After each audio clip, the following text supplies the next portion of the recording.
तुमच्या बायरला product samples बरोबर मिळाले तर समजा ऑर्डर पक्की, आणि जर सॅम्पलमध्ये काही गडबड झाली तर समजा बायर गायब। चला आज एक्सपोर्टमध्ये सॅम्पल पाठवण्याची प्रोसेस काय असते हे समजून घेऊया।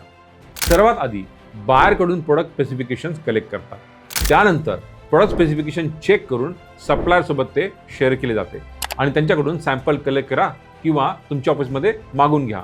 सॅम्पल मिळाल्यानंतर ते प्रोडक्ट पाऊच, बॅग किंवा बॉक्समध्ये पॅक करतात। डेलिकेट प्रोडक्ट असेल तर बबल रॅप सुद्धा वापरतात। एक्सपोर्टमध्ये पॅकेजिंग खूप इम्पॉर्टंट आहे। यानंतर तुम्हाला सॅम्पलचे इनवॉइस आणि पॅकिंग लिस्ट सुद्धा बनवावी लागते आणि त्यात स्पष्ट लिहावे लागते सॅम्पल नॉट फॉर सेल, याला $0 इनवॉइस सुद्धा म्हणतात। हे सगळं झाल्यावरती DHL किंवा FedEx मध्ये कुरिअर बुकिंग करा आणि त्यांना सॅम्पल आणि डॉक्युमेंट सुद्धा द्या। जसे तुम्हाला कुरिअर शिपमेंटची ट्रॅकिंग ID मिळेल ते लगेच बायर सोबत शेअर करा so that he can track it. आणि लास्ट इम्पॉर्टंट टिप, सॅम्पल पाठवताना प्रोडक्ट आणि पॅकेजिंगचा व्हिडिओ शूट करून तो बायरला नक्की पाठवा, त्याने त्याचा कॉन्फिडन्स 3 पट वाढतो। जर तुम्हाला एक्सपोर्ट सॅम्पल बद्दल अजूनही काही प्रश्न असतील तर कमेंटमध्ये लिहा, माझी टीम तुम्हाला हेल्प करेल।